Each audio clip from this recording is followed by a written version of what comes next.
the opportunity to come here today. I can switch to the next slide if I can. Or can I? There we go. Perfect. Yep. So thank you for giving me the opportunity to come along and be here and talk a little bit about how we use WinSim here at Vention Energy, a little bit about lifetime estimation, and hopefully something quite interesting with regards to the turbulence model selection and what kind of impact that has on life estimation. So I've got a big responsibility, first talker after lunch, first of all, to stay on time, but hopefully to keep everybody awake.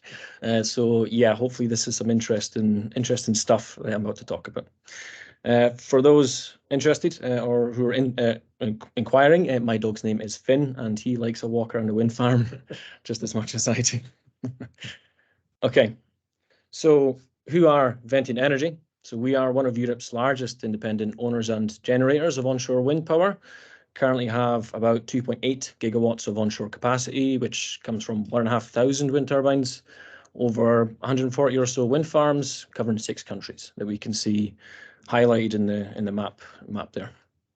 Something that also keeps us very busy, particularly within the engineering team, is that we are always looking to optimize the aerodynamic performance of our fleet, trying to get as much energy as we possibly can from our turbines. So yeah, that's part of my job, which we'll talk about very shortly. So keeping us very busy.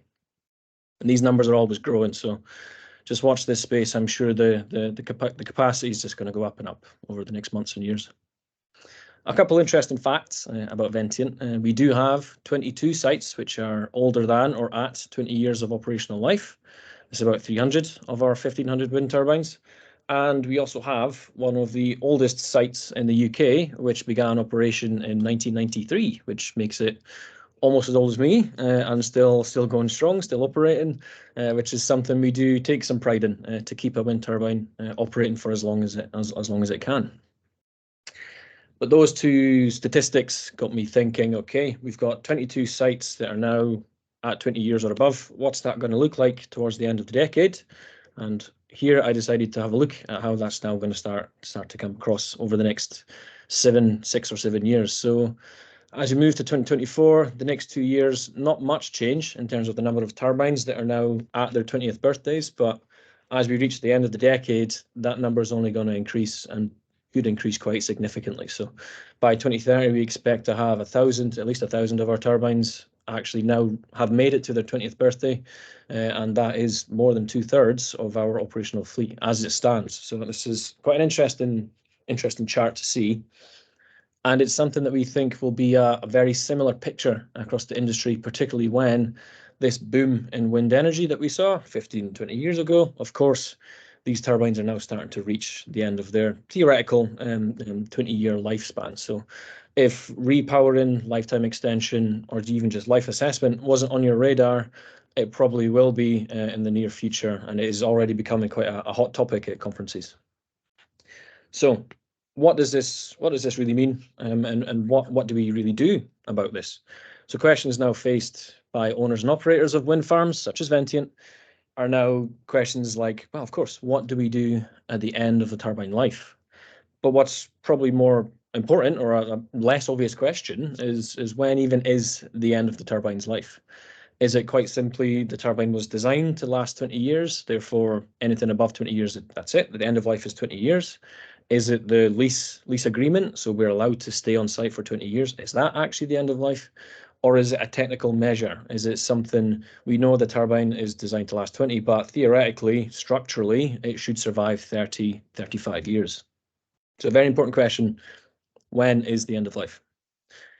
That leads on to a very, well, perhaps a less obvious question is, how can we get the most out of our life? So what I mean by this is, we may have sites, and this is of course quite common, where the lease agreement is 20 years, but the turbine is probably going to survive, technically, structurally, for 30, 35 years. So unfortunately, at year 20, whether or not the wind turbine is finished doing its job, it will have to come down. So a very important question is, how can we exploit some of that excess life that the turbine has? How can we unlock some of that yield potential that in later life we might not even be able to see? So very important question we're asking, particularly now here at Vention, and this is where we start to talk about aerodynamic upgrades. So getting yield now is much better than, of course, having yield later, and that doesn't strictly have to be related to the life of the turbine. Maybe we just still want to have yield now. But the challenge faced here is that any aerodynamic upgrades, vortex generators, gurney flaps, winglets, all of these, of course, make the rotor more productive, more effective, more efficient, but that increases loading on the turbine and as a consequence does decrease life. So whenever we talk about aerodynamic upgrades, we need to know, well, we install this, sure, we extract an extra few percent from the wind farm, but what does that mean for the life of the turbine, and will it still reach 20 years or whatever that target might be as a result? Okay, so yeah, hopefully that paints a bit of a picture as to why life extent or life estimation is quite crucial and is becoming even more crucial. So how does WinSim fit into this? Because it's not immediately obvious how CFD and life extension or life assessment can communicate and talk to each other. But to answer all the questions on that previous slide requires accurate site conditions assessments. So of course we've got sites where we have measurement masts and we're recording wind speeds and well everything. We all know that. We need a way of actually taking that to the turbine location so we know exactly what the wind conditions the turbine has been exposed to. So yeah, we need a tool that will let us take all or calculate all of the key wind and flow conditions at each turbine location within each wind direction sector, and in some cases by wind speed. So turbulence is a good example for this. Made ever more challenging when most, if not all, of our sites that we have right now within Ventient are on complex terrain or have forestry. So much like this one you see to the right here. So this is in Portugal. Or a combination of the both. So we need a tool which can deal with all of these challenges. So this is where WinSim comes in. So this is the WinSim version of that site you just saw. Lets us take what we know at the site conditions, so at the mast measurement location, extrapolate that across the site so we can now start answering those questions that we posed on the slide before. So how do we use WinSim to actually do this? This is probably going to be quite similar to how, well, I guess everybody uses WinSim, but there's a good phrase that I'm sure most of us are familiar with, but garbage in is garbage out.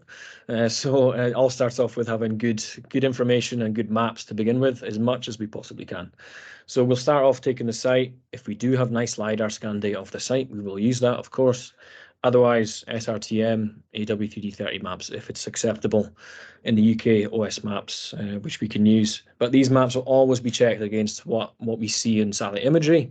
But we've also got quite a significant benefit that we own these sites, so we can actually ask asset managers to confirm what we're seeing, particularly with respect to quarries. So there's many of our sites do have quarries on site, so making sure that the elevation data is capturing those quarries accurately is often very challenging, but very important.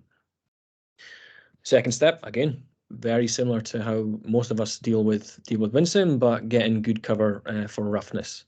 So we do take green land cover first of all, and more times than not, we'll see slight differences within the map. So maybe there's been felling within the area that hasn't been captured in the base maps as they come, or the other way around. There's maybe forestry that wasn't captured. Maybe we're not quite happy with the values that are being used, so we spend a lot of time looking at roughness maps, and I'm sure many people will agree that just to make sure that what we catch from the roughness map is as accurate as possible, and making sure we can run that through WinSim. And the final step, of course, get that into WinSim, mesh it, and then solve that through the accelerator. So sorry, Vincent, but now I do have the capability to use the accelerator, so I don't need to melt my laptop, thankfully, particularly with some of these big sites we have. So yeah, running things in the accelerator, getting everything solved as quickly as we possibly can. Okay, so when that project is complete and solved, again, this might look quite similar to how everybody else uses WinSim, but nonetheless, we take our on-site measurement data and we will put that within a short-term layout file.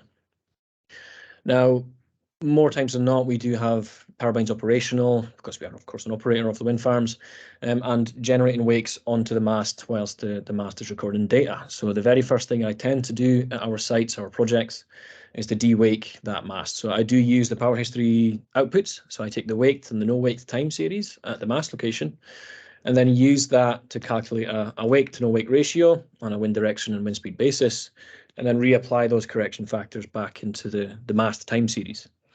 I also do the same for turbulence. So I'll take the energy IEC log. I'll use that to, again, take the ambient and the effective turbulence intensity on a wind speed and direction basis, calculate those correction factors, and reapply that back into the standard deviation for the wind speed.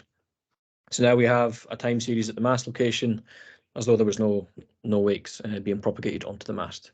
But again, I'm sure this is quite a similar process for many of us who use WinSim. My next step, now that I have cleaned data, is to then use that in another dewaked layout file and once again extract turbulence conditions from the IC log, but also now the IC turbulence, the WinSim IC turbulence sheet. So that gives me the mean, but also the P90, 90th percentile, ambient and wake eddy turbulence conditions, which we require for the IC conditions. Again, on a wind direction and wind speed basis. So that is a very critical output for us, which lets us do the next part of analysis, which I'll cover in just a second.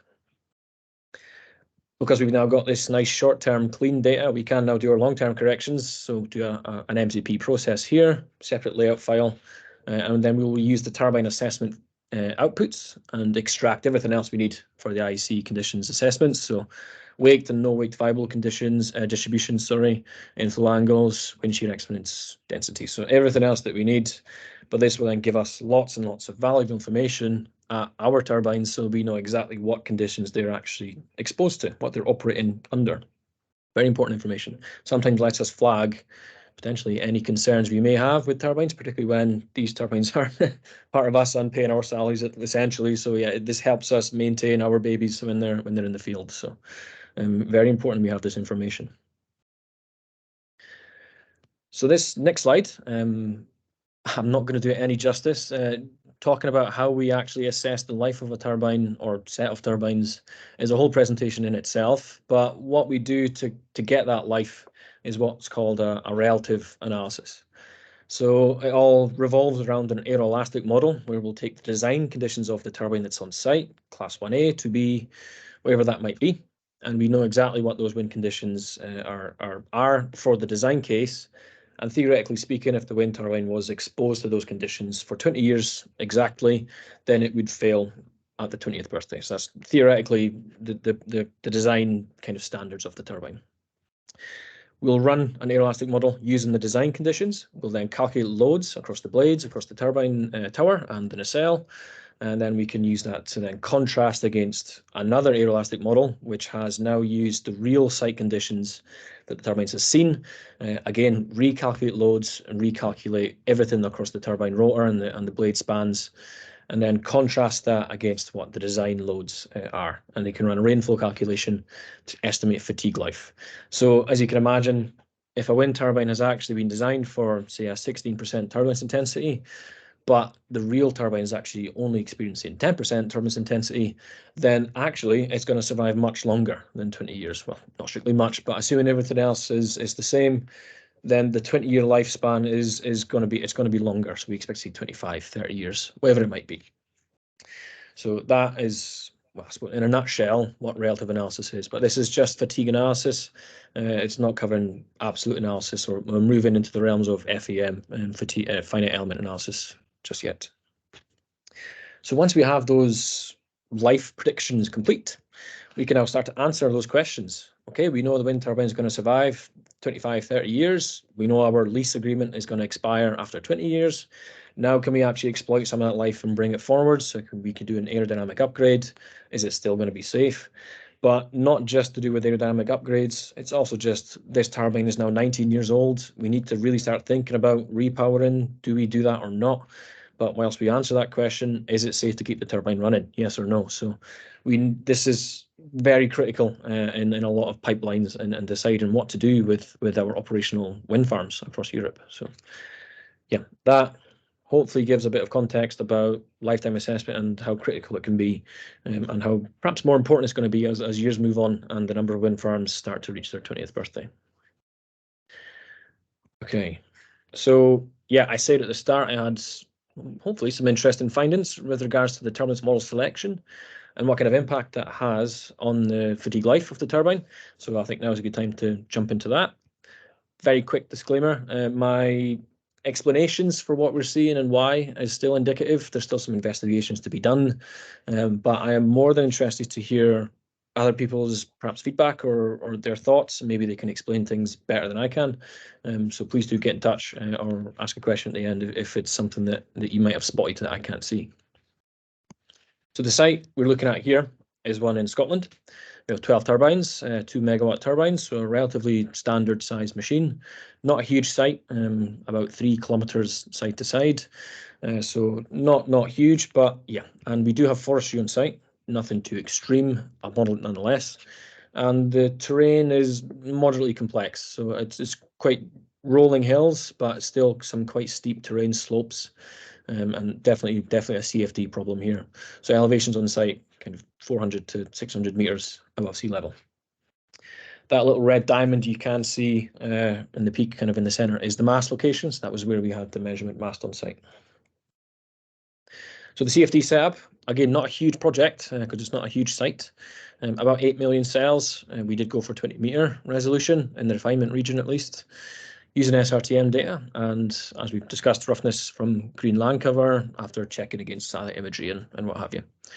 This first pass of results I'm about to show are from the standard K-Epsilon model. So yeah, let's start a look at that. Oh yeah, of course, and the mesh, for those interested, and again, very similar to how we all kind of look at the mesh nowadays. Yeah, vertical resolution increasing up as we move through the atmosphere. Maybe we'd do things differently after doing advanced training, but yeah, that's maybe I can rerun the site with some other settings. Of course, and making sure that the site has converged before we move on to start looking at the results. So just quick convergence plot for one of the important sectors here. Okay, so now that figure we can see on the right is now the wind speed map. So it's actually quite a windy site. Wind speed's up to, after tuning, I should say, quite a windy site. But there's one thing we do within this relative analysis process that I haven't covered yet, which is we group turbines together if they have relatively similar flow conditions, purely for an efficiency point of view.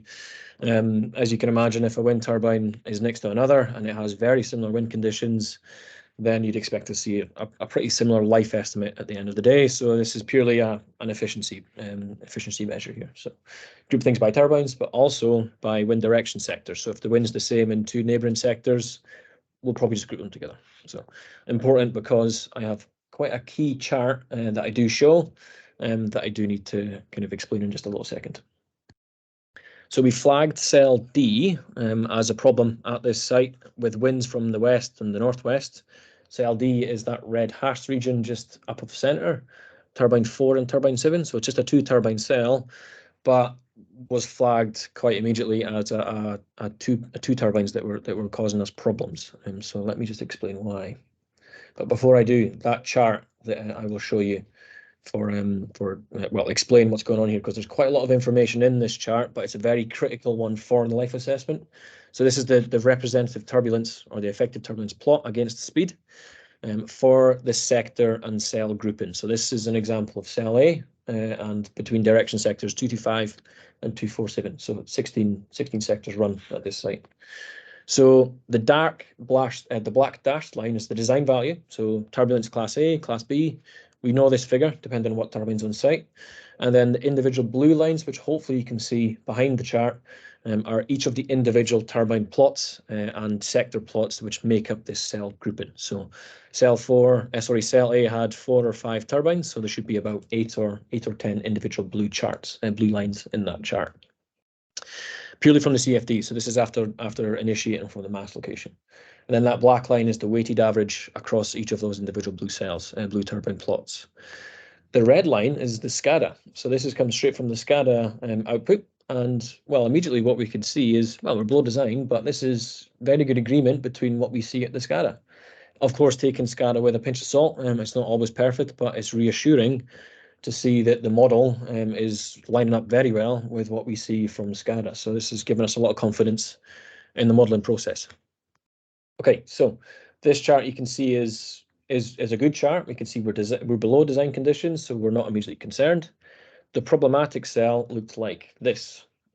So no prizes for guessing why we were concerned, but immediately we can see that both the model and the SCADA data is suggesting that the turbulence is far higher than the design. So going back to that relative analysis process, if this turbine was exposed to these conditions all the time, it would probably not survive to 20 years turbulence being the big turbine killer. So this is why it's important to get this right, and I'll demonstrate why in just a second. Particularly when the rest of the sectors at this cell D, were generally quite benign, so that there wasn't really anything to be worried about with the other sectors. So this was the only group we flagged as being a problem. Okay, so we continue with the analysis. We ran through, we did the relative, the life estimation, and the predicted life of these two turbines was 16 years. The main shaft and the yaw bearing being what was probably going to fail first based on that prediction. Don't worry, the site's not been there for 16 years, nowhere near 16 years, so we're not expecting to see failure just yet. But nonetheless, it was a concern, so we're not going to make the 20th birthday for these two turbines at least. We were a little bit concerned. So I started to look at why, trying to get my head around it, and I did identify that the modelled TI was a little bit too high relative to SCADA. Again, not taking SCADA to be perfect, but I knew that there was other turbulence models available which may do a better job at this site because it's relatively complex. So I looked at the renormalization group model, the RNG model, and then decided let's run the site using that model and see how things compare. So that's what I did. So everything else the same, reran, and then this is now how that chart looked after swapping to the RNG model. So turbulence, what we can see now quite clearly, much more in line with SCADA, but perhaps more importantly, it's now below design limits for at least lower wind speeds, but it's just generally lower. So very reassuring to see here.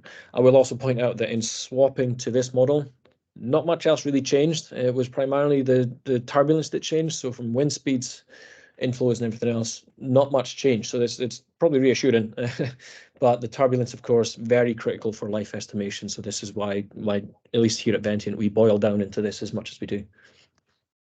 Okay, so new life after swapping to this turbulence model is now 23 years. And now our blade bolts are predicted to fail first. But great news, we're now expecting to see the 20th birthday for the wind farm, and we've got 3 years of potential space to play with. So now we can look at applying aerodynamic upgrades, try and bring some of that life forward and try and get some yield now, as opposed to at year 23, where maybe we can't actually stay at the site after land lease agreements. Big news, big victory. But why? So now I needed to understand why things were different. So I started looking at the terrain, and quite obviously we can see from the two highlighted turbines in the black circle, turbine 4 and turbine 7, there is a ridge just upwind of the turbine. So it's logical that we're probably seeing some separation within that little valley. But even still further upstream, we can see a bigger valley, I suppose, but also steeper gradients, steeper flow inclinations. So probably a factor here. So it's probably true. What we're seeing is probably correct, but it's just trying to understand the differences between the models. Looking at the mesh, this is actually probably from the wrong direction sector in hindsight. I should probably look the other way and look what's upwind, not downwind. But primarily we can see the slopes coming up to the turbine, but also to the mast location. So relatively steep slopes, I suppose. So I started to look at the vertical profiles at the mast location first. So this is the vertical profile at the mast from direction 315, so straight up that slope. And what we can see, I've got a few figures here: wind speed, inflow, turbulence, and shear. And what we're seeing in the orange, which is the RNG model, everything's pretty much the same. Wind speed, inflows, and shears are all the same between the two models, which is good news. But what we're seeing, interestingly, is that turbulence is higher at the mast location than it is with the standard K-epsilon model. That's important because obviously we tune to the mast location. So this is going to influence the relative turbulence speed up across the site. If we then probe the vertical profiles at the turbine location, turbine 7 in this example, one of the more affected turbines, it's a relatively similar picture. We can see that inflow and shear is much the same, if not identical. But now we can see wind speed is actually slightly lower at the turbine relative to the change in model. So the K-epsilon RNG, a little bit lower in wind speed, not much, but also seeing that the turbulence is also higher at that turbine location. Key thing to point in these charts, though, is that the relative increase in turbulence is lower at the turbine than it is at the mast. Why is that important? Because we tune to the mast location, like I just said. So therefore, using the RNG model, when we then tune to the mast location, that relative increase in turbulence intensity between mast and turbine is now going to be lower. So we're expecting to see the turbulence coming down with the RNG model. Hopefully that makes sense. Similarly, for the wind speed, we see that wind speed's coming down. So we expect not only that chart to come down, but also the chart to shift to the left, because now wind speeds are now a little bit lower. And that is actually what we're seeing. So again, comparing these two charts, left one being the standard K-epsilon model, and then as we move to the RNG model, the turbulence has come down, but it's also shifted to the left. So now lower wind speeds, it's actually to the left of the design curve. So very reassuring, but that again doesn't really explain why, at least in my head, why the K-epsilon RNG model is behaving arguably more accurately, more effectively here. So I do unfortunately leave it on a bit of an open end. This is an ongoing learning process. I now need to dig into the transport equations, try and understand exactly what's different between the models and why they're behaving the way they are. But I do understand, I think, that the dissipation rate is treated differently with the RNG model. So the strain rate is now brought into the equation. And we should see, I think, improvements on rapidly strained flows and streamline curvature, probably what we're seeing at this site. So with that in mind, and again, I will point out that the swapping model only really changed the turbulence conditions, but because of that and because the results were the same for the rest of the sectors and turbines, we do now use the RNG model as our default turbulence model within Venting Energy. But again, I would highly recommend, my intention here is not to scare, more just to encourage some thoughts on the turbulence model selections you have available in WinSim and maybe play around and see if one turbulence model is better than the other, because anyone who's studied turbulence modeling will know that there is no one model that fits all. So maybe just some a little bit better than others for your particular case. So it's a very complicated area. But yeah, my intention is not to scare people into thinking they've been using the wrong turbulence models in the past. So yeah, again, I welcome feedback and perhaps somebody has a better explanation of why the RNG model is doing what it's doing and why it's doing it a little bit better. For those two turbine locations anyway. But yeah, thank you very much for listening. Hopefully everyone stayed awake, and I welcome questions. Thank you. Good, great. Thank you, Ryan. You started to say that this has become a topic at conferences. Actually, we just visited the technology workshop of Wind Europe, and there were many presentations on this topic. So I will say that, of course, we have seen that WinSim, of course, with turbulence profile, shear and wear, it has been used for the loading on turbines in the pre-construction phase. But as you point out, now we are in the phase that many of these wind farms reach the end of the lifetime. And then we see that this data have renewed interest. Yes, correct. So this is a very interesting area for us. We have got some questions. Okay. Let me see here. How exactly do the power history data is filtered and short-term de-weight in order to calculate the effective turbulence? Oh, for the turbulence conditions. Yeah, so this is actually, I'm glad you asked, because it's quite a hard and perhaps not a natural process to go for. But yeah, within the Energy IC tool, there's a lot of information in that text file. I do have separate Python tools which clean it out and present it in a way I suppose I can deal with, perhaps a bit more accurately, or well, easily, I suppose, not accurately. But what I do is we take the Franzen model, of course, is activated, and it's given us the effective turbulence conditions at the turbine location, and then of course the turbulence is just the standard deviation divided by the mean wind speed. So we can work backwards to calculate what the change in standard deviation will be between the wake and no wake conditions. It's also, I do need to go backwards and convert that to mean. So I take the mean turbulence intensity using the sigma standard deviation of the standard deviation to get mean, and then reapply that on a direction basis and wind speed basis. I'm glad you've asked this, because it's quite a hard, needs a lot of manual input, and sometimes the Franzen model doesn't behave perhaps as accurately as we would like. So I do sometimes apply some smoothing or softening to the de-waking process, so it fits expectations. And fortunately, we have SCADA data, so we can actually check what we're kind of seeing. Does that make sense? But it's quite an involved step, and ultimately could make or break a project. If you start double counting turbulence and double counting wakes, it's going to change results quite drastically. So yeah, it's quite a challenging part of the process. Hopefully that answers the question.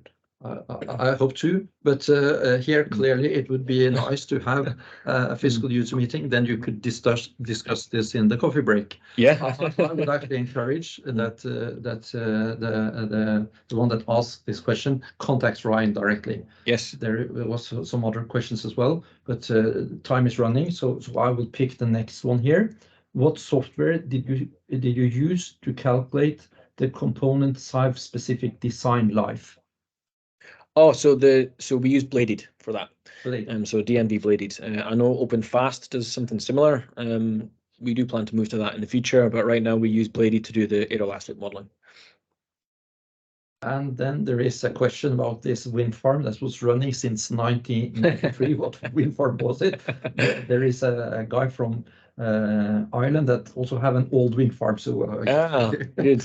I believe it's, and I might be wrong because I think I chose the wrong site when I was looking at our database. I think it's called Taffeli, and I think it's in Wales. We also have another one called Kirby Moor, which is in England, and I think that's also been going for about the same time.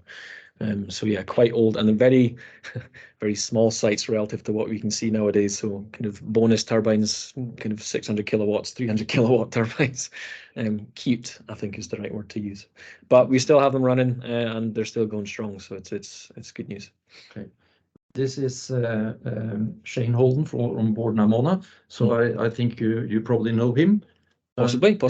Yeah. At least you can take the discussion afterwards on the old wind farms in Ireland. Good. Okay. Thank you, Ryan. Thank you. And I actually forgot to say, but Lil mentioned here in the chat that, of course, that's the way we deal with questions. You just post them in the chat as we go along. So the next presenter will be